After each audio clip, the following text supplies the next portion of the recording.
Hello, my name is Mordred Viking and I'd like to welcome you to episode 1 of this new Let's Play Europa Universalis 4. This is now with the Mare Nostrum expansion, which has just come out today, and I'm really rather eager to get dug in. Now, the most important part of any campaign, of course, is choosing who to play as. My initial gut feeling was I'd really like to play as Lubeck. I absolutely love Hanseatic history, and Lubeck just seemed like the one to go with.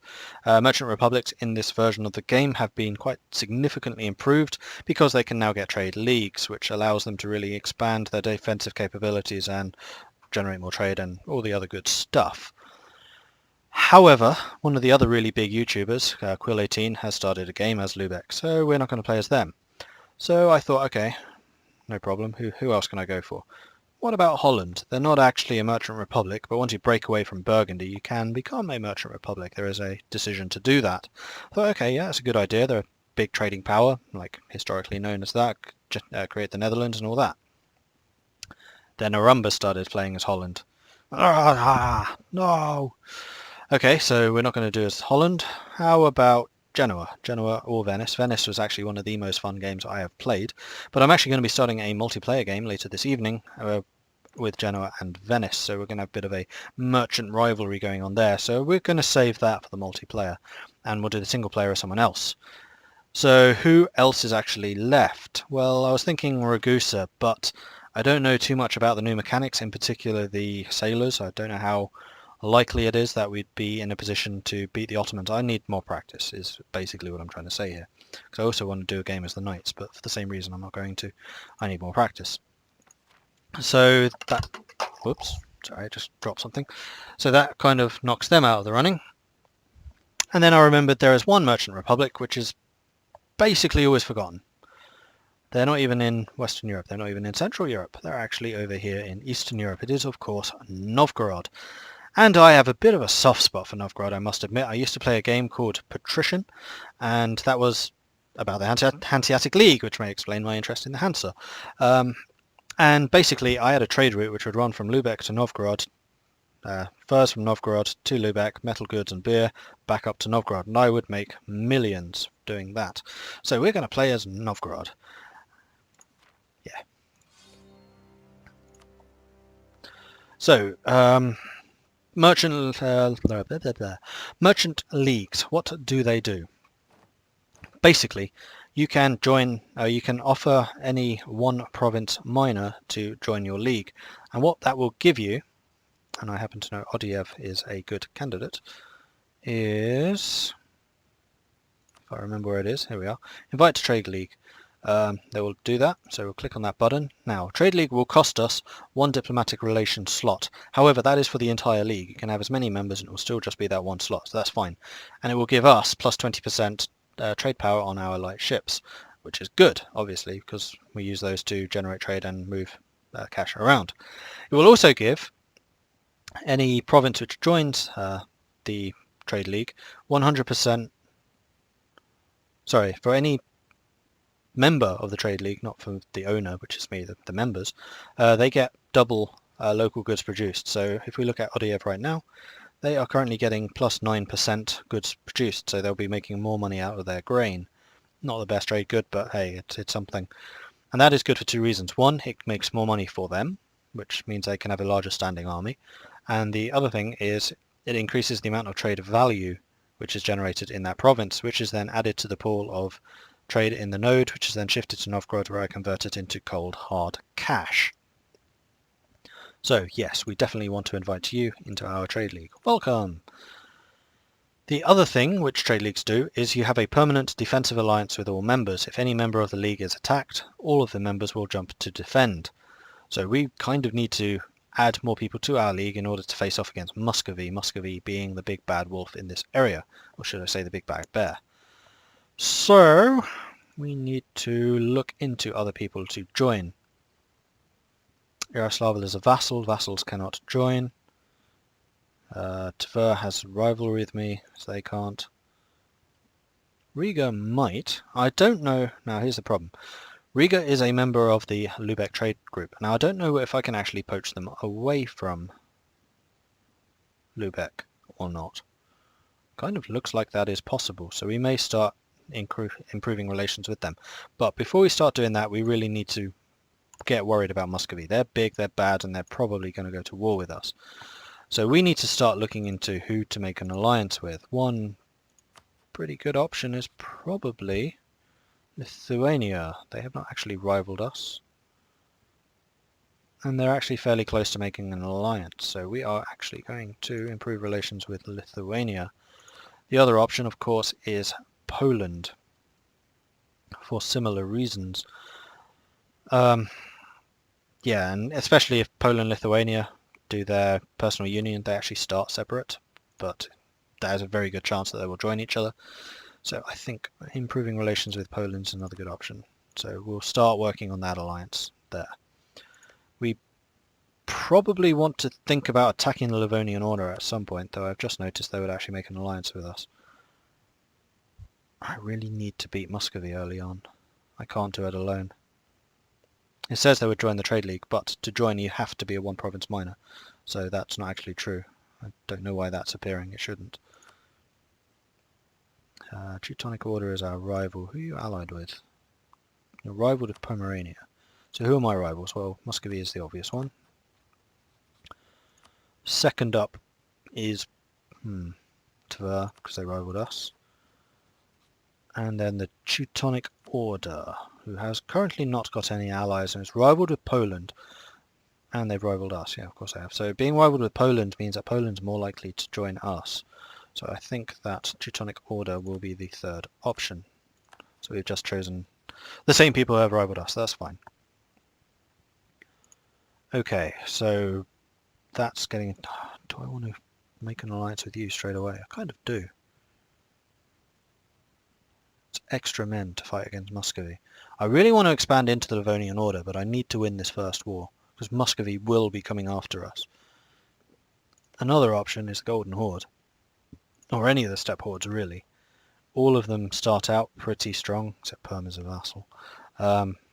Yeah, hordes in the beginning of the game are very, very strong, but we also need to be slightly concerned about, do we want to buff up the hordes? I mean, if we're both taking land from Muscovy, then the hordes are going to be stronger and more difficult to beat later on.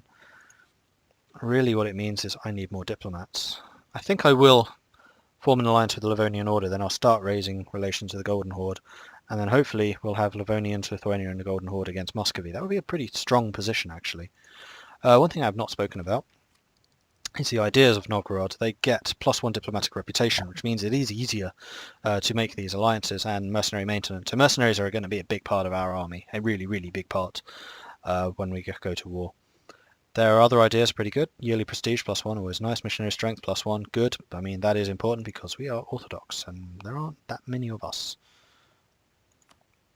And then this one, which is one of the main reasons you might want to play as Novgorod.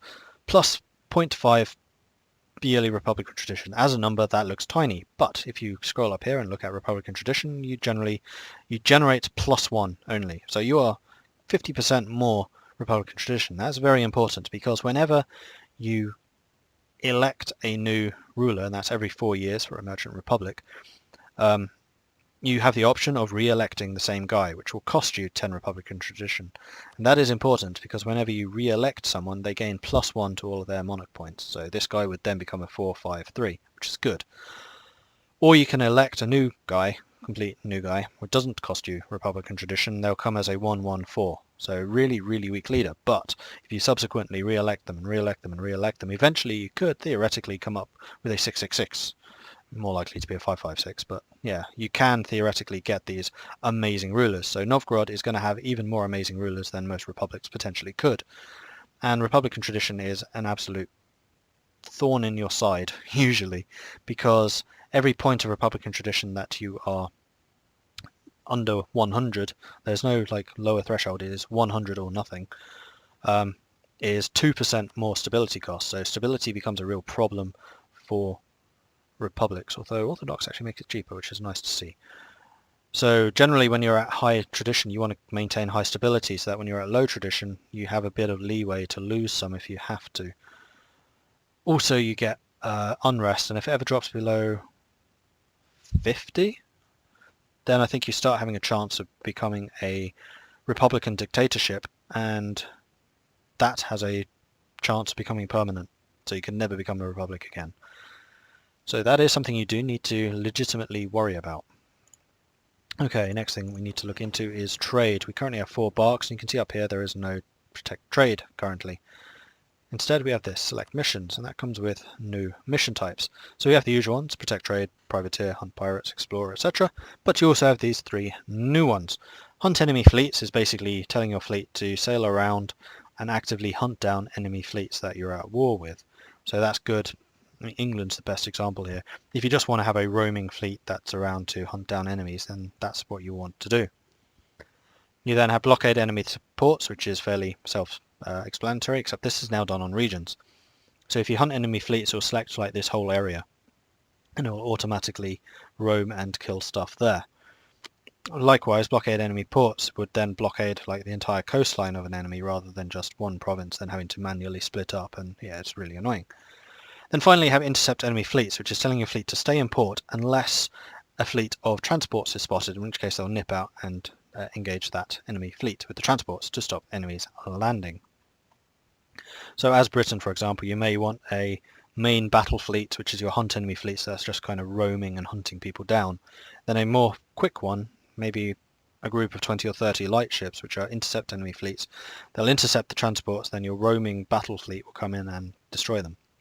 For example, that's one way of doing it. Anyway, we are going to tell these guys to protect trade in Novgorod, so we're increasing our own trade here. Now, our merchants are actually kind of poorly positioned. For example, we have one guy in the White Sea collecting trade, and he's currently collecting 0.34. Meanwhile, here in Novgorod, we only have 5% trade efficiency. It's just, not making that much. But if we put a merchant in here, that increases the efficiency to 15%, and the efficiency is important because it multiplies the amount of money you're actually generating in there. So currently we are pulling out 4.09 trade from this node. If we look at the node, it's currently worth 8.6. However, that is then increased by 5% to 4.29. So if we move this merchant in here, that would then be increased by 15%, which is another 10. So that's actually going to be 0.042 extra ducats, which is more than what he was earning before. So we go here, collect from trade, and then we'll move the guy from the White Sea into that spot.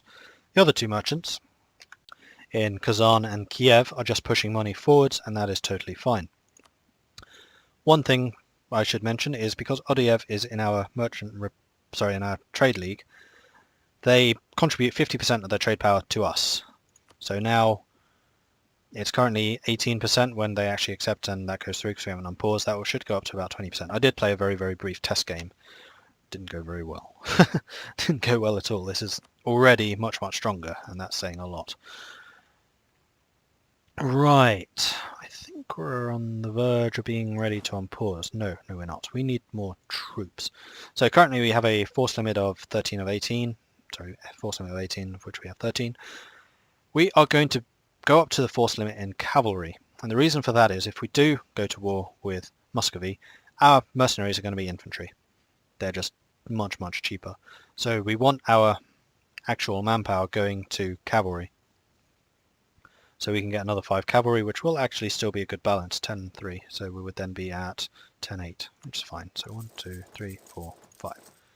And there we go, we've basically just spent all of our money. However, we have a nice income because we are a merchant republic, currently getting 3.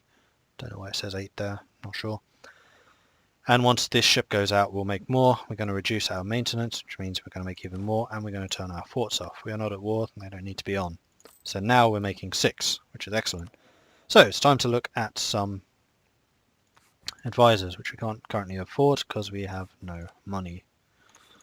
So we'll worry about that then. So we're just going to tick down a couple of days. Odiev joined, marvellous. Muscovy has announced Golden Horde's arrival. Interesting. That means the Golden Horde is more likely to make an alliance with us. We set our rivals, didn't we? Yeah, we did, which is Muscovy. Good. So yeah, we're probably going to get an alliance with these 3, is what I'm thinking. Let's bump up the speed. Have we gone over a month yet? No, we haven't. So in December I can show you how that will have changed. Alright, I want an alliance. So we are now allied with the Livonians, that's our first ally against Muscovy. We're going to be working on an alliance with Lithuania and with the Golden Horde. Trade conflict with Poland. Why? What are you doing against us, Poland?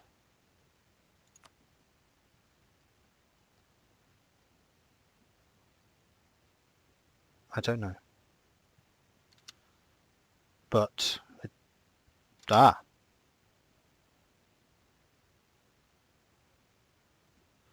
They've just formed their personal union with Lithuania about 10 days into the game, or maybe 20. So they now have their personal union, which means I can stop improving relations with Lithuania. I can no longer deal directly with Lithuania. So we're going to start improving relations with the Golden Horde and focusing entirely on Poland and trying to get that alliance. And that actually looks fairly likely to happen, so that is good. We are going to pull our army away from this border. And in fact, if we do get all three of the factions that we want in this alliance, we may well start more proactively going after Muscovy ourselves, because they may not declare war on us if we have too many people arrayed against them, because they have so many vassals. The number of allies that they themselves can bring to the table is somewhat limited, which is excellent for us. Ooh, the other thing that we need to do is mothball this fleet. We do actually start with 2 heavy early carracks, which is fantastic. We've actually got a pretty decent fleet, just no galleys is the problem. And we have a free slot. I think we should probably just increase relations with you. Or are there any one province miners that we would be able to get into our league? Like Theodoro, for example. Let's do it. Remember, the more people in our league, the more people will be called into defensive wars. We want people in our league. Muscovy has embargoed us. In fact, we should do the same to them and to all of our rivals. So economy actions, issue embargo, confirm. And our embargo is going to hurt them a lot more than it hurts us. Alsace has joined Trade League. Are there any other leagues that we can get? Mazovia? No, you're a vassal. And all the Russian ones are vassal. Oh no, Tver's a rival. Yaroslav. Yaroslavl is a vassal as well. There's no one else up there. So I think we'd have to go after the Germany ones. Like Salzburg, although these are now further away, so it'd be much more difficult to do that. Sukhov, unfortunately, is 2 province. Trade League members have to be a 1 province miner. Absolutely has to be. Just waiting for their morale to improve so I can start shifting them into our army. Yeah, we really need to start working on these guys. So we're going to try and go for the coastals. Lübeck obviously won't. Hamburg starts in 1. So Saxe-Lauenburg, I think, we'll begin working on. Although you're not coastal, are you? It's just that these guys are even further away, so they're less likely to join. Memmingen. In fact, yeah, we're not going to do Saxe-Lauenburg, we're going to go for the coastals. We want coastals because they can have ships and they can actually get to our shore and fight in our wars with us. Although this may drag us into wars in Germany, which would actually be bad.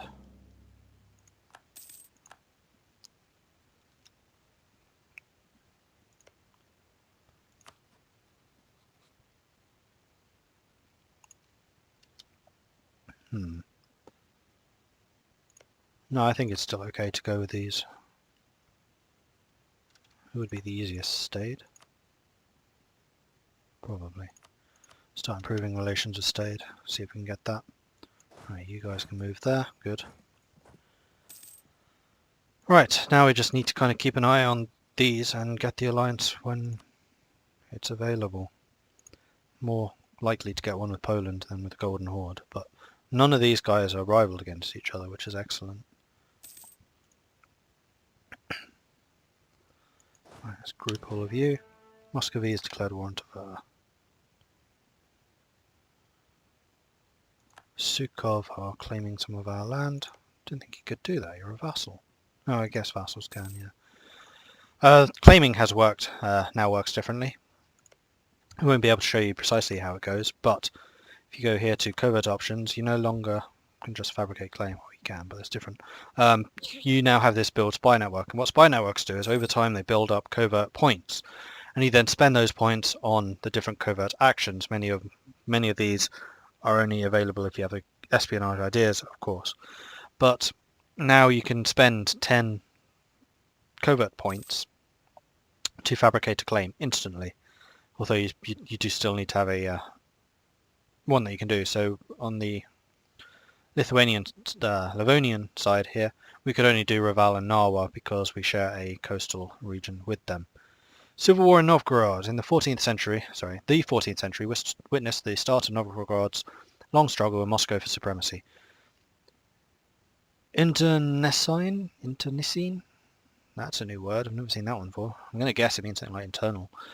Disputes among the Republic's leaders weakened it in the face of growing Muscovite strength. Although it became a vassal of Moscow after the Muscovite invasions of 1456 and 1470, Novgorod was allowed to retain its self-government. It was not until 1478 that it came under Moscow's complete control and lost its freedom. Novgorod retained its commercial position until St. Petersburg was built in 1703. And then we have 3 options that we can go with. So we can support the mercantilist faction, which spawns 6 noble regiments in Kolmogorye, which is where? Up there. And 8 in Tikvan, which is there. So kind of separated, unfortunately, but not on any forts. Or we can get just 5 prestige or 1 base tax. So the maths here is 5 mercantilism. Now normally that would be amazing because mercantilism was impossible to raise unless you were a Catholic.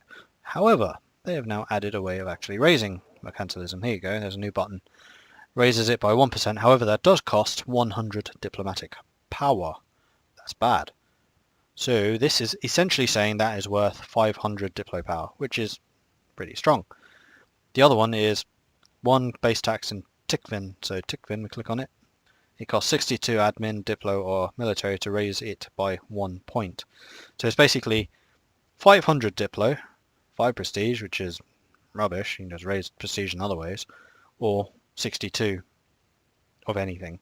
So we're going to go for the 500. It will, however, mean that we have to fight a bunch of rebels. So we're going to raise our maintenance. We're going to go to where one of them will spawn, so Tikvin, we'll go there. That's in the forest, and I think so is this, yes. So we're just going to sit in Tikvin. We're going to wait a month, maybe 2 months, and then we'll support the merchant faction. And they will spawn right on top of us. Oh dear. Theodoro is requesting that we come to their aid in the Crimean conquest of Theodoro against Crimea. I can apparently decline. I'm probably going to decline that. So I'm not really expecting to do too much. It is Crimea.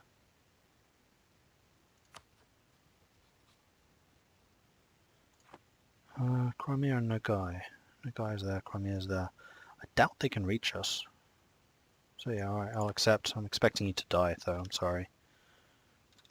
And yeah, we're going to wait this month. Hopefully we get the 2-month grace. So on the 1st of December we will support the merchants. So do that. We've now got 2 months worth of morale. So we immediately engage them. The reason... Oh no, I don't have a leader. Yikes, that was a mistake. Neither do they, thankfully. So I'm going to make my ruler a general. Oh, he's actually fairly decent. 2-2-2-0. And the reason that I am quite confident about doing that is because if a Republican leader dies, it's no stability hit. He just dies, and you get a new election. However, if he dies in battle, you do still get the -1, but you can afford to be rather more aggressive with how you use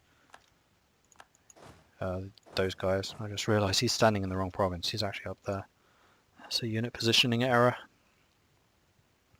Anyway, we're just going to march up there and we'll go and kick them. That's fine. Okay. Now we can turn the forts off. I thought I did that already, didn't I? Sure I did.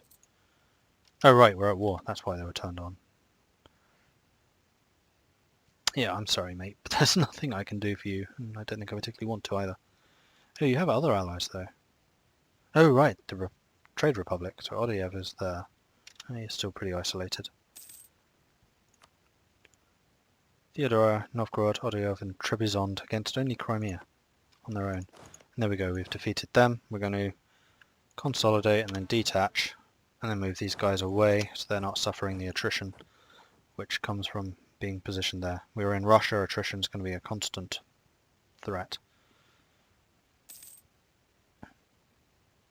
If you guys united, you might actually stand a chance, but as is, I can't really see it happening. And no, I'm not coming to support you. Sorry. Alright, and we have taken it back, so let's move everyone back to Novgorod, and let's turn maintenance right down. We'll leave it a little higher so that we can still reinforce a bit, but otherwise that will do. Okay, so we now have some money in the bank, so we can afford some advisors. I'm just seeing if there's any with particular skills that we want. Diplomatic reputation would be quite nice because we're still trying to form our alliances. And then morale of armies, they fight a bit harder. And then of these, they're not particularly good except maybe prestige. Oh, the other thing I should do is look at my missions. Accumulate money, I think I can do that. Raise relations with Brandenburg to 100. Or have a prestige of 50. That's not going to happen because, yeah, we just don't have the means to do it. But accumulating money, I think that's one I can do. Tver was fully annexed by Muscovy. Now, before they turn their faces towards me, yes, we can get an alliance with Poland. So, 10 days. Can we get a Golden Horde yet? Not yet. Come on, come on, come on. Yes. Boom. Alliance with Poland. That's huge. That is absolutely huge. So now if Muscovy declares war on us, they're going to be at war with Livonia, Lithuania, Poland, and me. Great. And then I think we'll just send him straight back there to continue raising those relations. So we keep this alliance. Now, one of the good things about this is if Lithuania was not in the Union, they would be interested in spreading north into Russia. However, because they're in the personal union, Poland has absolutely no interest in Russia. So they're a very, very good ally to have, at least until they become the Commonwealth, which is usually a bit later in the game. Lose stability or lose money. As I was saying before, stability is a pain to get, but we've got 100 Republican tradition, so it's not the end of the world. It's kind of a question whether we want to take a loan out straight away. It rather looks like we're going to have to. Yeah, money is cheaper than monarch points. Oh, you're kidding me. Reclaim Ustug, which I think is... yeah, it's in Muscovy. Oh, I don't know. Would they join me in a war? Probably not, because we have no favours earned with them. Yeah, we would need at least 10 favours to get them into a war. So that's not going to happen anytime soon.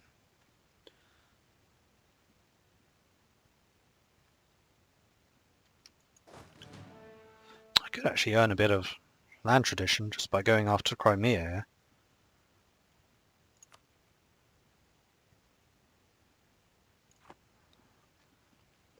They do have a particularly small army, and we are capturing lands. Now, I don't want Theodoro expanding. That's one thing. Oh, whoops. That's not what I meant to do. I meant to see if I can actually get down there.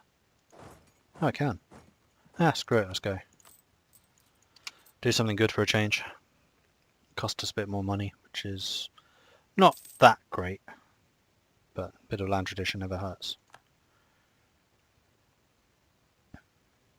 Though we do need to be aware of the fact that they are on grasslands. This is a steppe horde, so their horsemen will be much more effective, though they do only have four units of them, so I think we'll be okay. Golden Horde, do you want an alliance yet? No. The other thing I need to do actually is say what land I'm after. I'm after... oh, I can only... what? Why can't I? Oh, I can. I want something along those lines. Yeah, there you go. That's the land I want. think the only person that overlaps with is Muscovy, because they own it already. Right, here comes our army. Can we beat that of Crimea and force them out of this siege? Now, why am I able to pass their fort? Shouldn't be able to do that. So apparently they still haven't fixed the stupid fort system. Saxe-Lauenburg has joined Genoa. It's unfortunate. There we go, we beat Crimea. Where are they going to go? Don't know, but we'll follow. And we should check on Stade to see if they would accept trade league yet. No, not quite. Very, very close though. Very close. In fact, we're going to stack wipe. There we go, dead. Cool, we've done our bit. You guys can do the rest. Back down to low maintenance. I do need to recoup a bit of manpower. I'm being a little more... Oh, you are locked in, okay. Genoa has disbanded. Not enough members after... Wow. What happened to you, Genoa?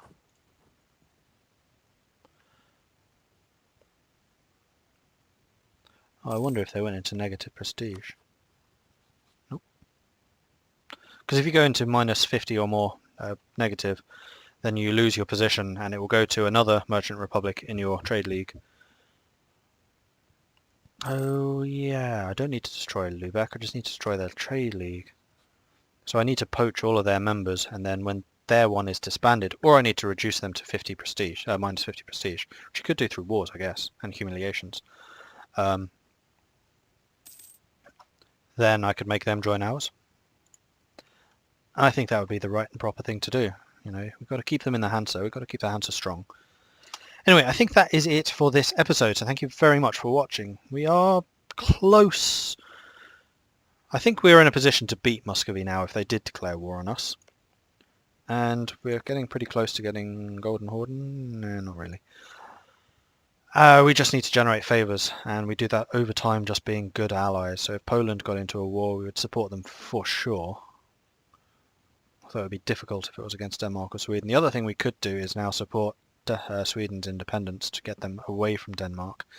And that would be another alliance candidate. And if we did that, we would probably break our alliance with the Livonian Order and attack them and take some of their territory there, which would expand our own holdings.